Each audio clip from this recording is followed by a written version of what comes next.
Bonjour, c'est avec joie que je te retrouve ce matin. Hier, je te disais que je t'expliquerai pourquoi les enfants d'Israël abandonnaient l'Éternel. L'ennemi des enfants d'Israël est aussi notre ennemi. Et que fait-il? Son travail consiste à nous arracher des mains de l'Éternel. C'est son travail. Chaque jour, il œuvre, il agit de différentes manières. Il a une pléiade de tentations. Et nous avons vu que depuis Exode chapitre 32, les enfants d'Israël qui avaient été formatés en Égypte avaient besoin de représentation, c'est pourquoi qu'ils adoraient des idoles depuis leur enfance. C'est tout ce qu'ils connaissaient. Nous savions qu'ils avaient adoré le veau d'or, mais là nous découvrons qu'ils avaient une pléiade de dieux, parce que le diable savait que c'était ainsi qu'il les prenait. Il leur servait sur un plateau la tentation qui les détourne de l'Éternel. Alors lorsque l'auteur écrit « Il fit encore ce qui déplaît à l'Éternel », nous pouvons comprendre pourquoi l'ennemi fait tout pour détourner les enfants de Dieu. Rappelle-toi, quand Jésus a passé 40 jours dans le désert, il a jeûné. Au terme des 40 jours, que fait-il? Il ne lui propose pas une bière bien fraîche, ni un punch qu'on appelle aussi aux Antilles décollage. Alors le punch, c'est quoi? C'est pas pour aller faire, hein, d'accord? C'est un peu de rhum, un petit peu de sucre et du citron. Petit bout de citron, on verse le jus, on met aussi le citron dans le verre et on consomme le punch. Ce n'est pas, je me répète, ce n'est pas pour t'inviter à faire cela. D'accord? L'ennemi donc propose une palette de tentations. Il connaît les faiblesses de chacun. Et le peuple, il sait fort bien lorsqu'ils prennent des idoles que l'Éternel ne passera pas par quatre chemins. Voilà pourquoi il s'acharne contre les enfants de Dieu pour les arracher des mains de l'Éternel. Nous lisons donc Juge 10, versets 10 à 16. Mais juste avant, prions. Notre Seigneur, notre Dieu, tous ceux qui veulent vivre pieusement en Jésus-Christ seront persécutés. L'ennemi cherche à les arracher de ta main. Mais nous te remercions de nous conduire dans toute la vérité. Demain, si tu nous prêtes vie, nous verrons comment lutter contre lui. En attendant, merci de nous conduire dans toute la vérité. Cet esprit, ouvre nos yeux afin que nous puissions connaître la vérité, nous t'en prions. Au nom de Jésus, pour ta gloire éternelle. Amen. Lisons Juge 10, versets 10 à 16. Les enfants d'Israël crièrent à l'Éternel en disant, « Nous avons péché contre toi,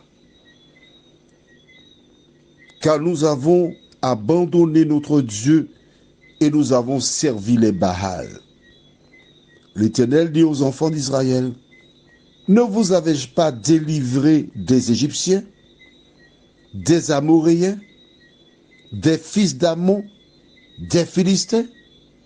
Une, deux, trois, quatre nations. Et lorsque les Sidoniens, 5, Amalek et Mahon, vous opprimèrent et que vous criâtes à moi, ne vous ai-je pas délivré de leurs mains? Mais vous m'avez abandonné et vous avez servi d'autres dieux. C'est pourquoi je ne vous délivrerai plus. Allez invoquer les dieux que vous avez choisis, qu'ils vous délivrent au temps de votre détresse. Les enfants d'Israël dirent à l'Éternel, nous avons péché, traite-nous comme il te plaira, seulement de nous délivrer aujourd'hui.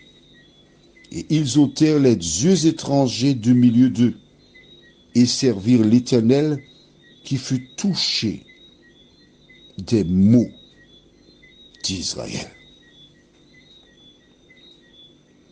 Voici le peuple qui, après 18 années d'oppression, de souffrance, qui réalisent qu'ils se sont plantés, qu'ils réalisent que leur seul secours, c'est l'Éternel, et qu'il est important pour eux de retourner à l'Éternel.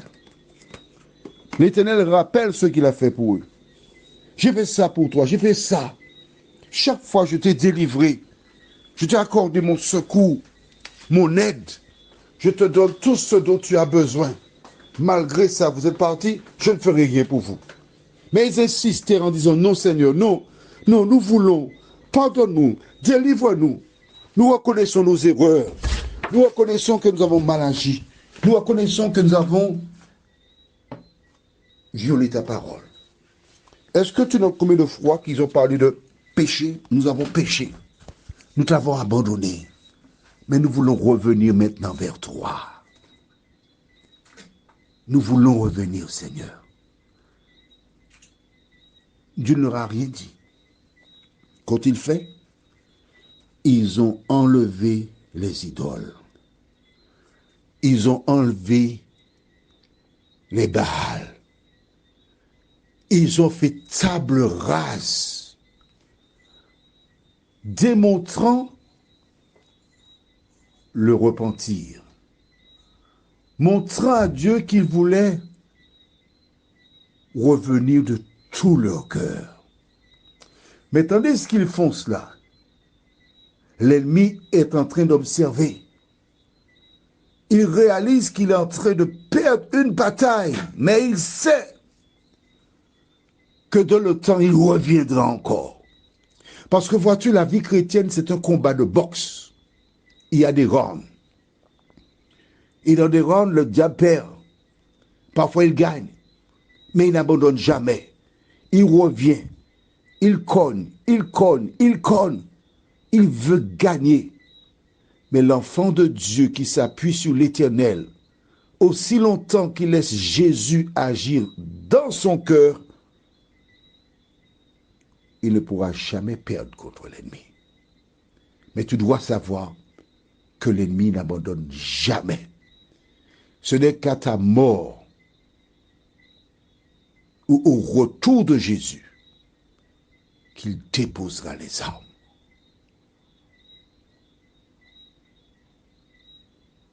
Alors, ta sauvegarde réside dans la lecture de la parole. Ta sauvegarde réside dans la prière. Ta sauvegarde réside dans la pratique de l'enseignement biblique. C'est là que se trouve ta sauvegarde. Et Jésus déclare, si vous me cherchez de tout votre cœur, vous me trouverez. Prions. Notre Seigneur et notre Dieu, nous avons vu à travers ce récit comment le peuple s'est éloigné de toi, mais en même temps, il s'est rappelé que la seule solution, le secours, ne se trouve qu'en l'Éternel des armées. Ce n'est pas toi qui as été les appeler. Ce n'est pas un prophète qui est venu leur dire de changer leur voie.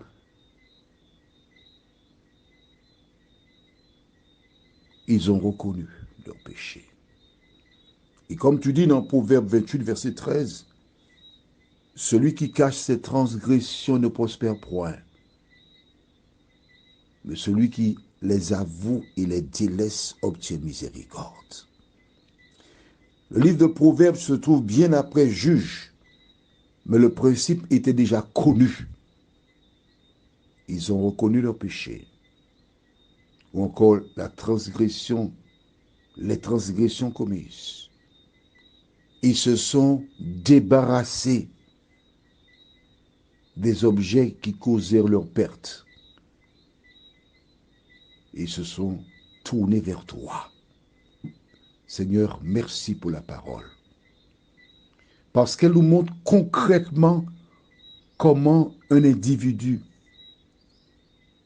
peut obtenir la vie et être sauvé. De nous aider à appliquer cette parole dans nos vies. Et ainsi, à être pardonné, nous t'en prions. Au nom de Jésus, pour ta gloire éternelle. Amen.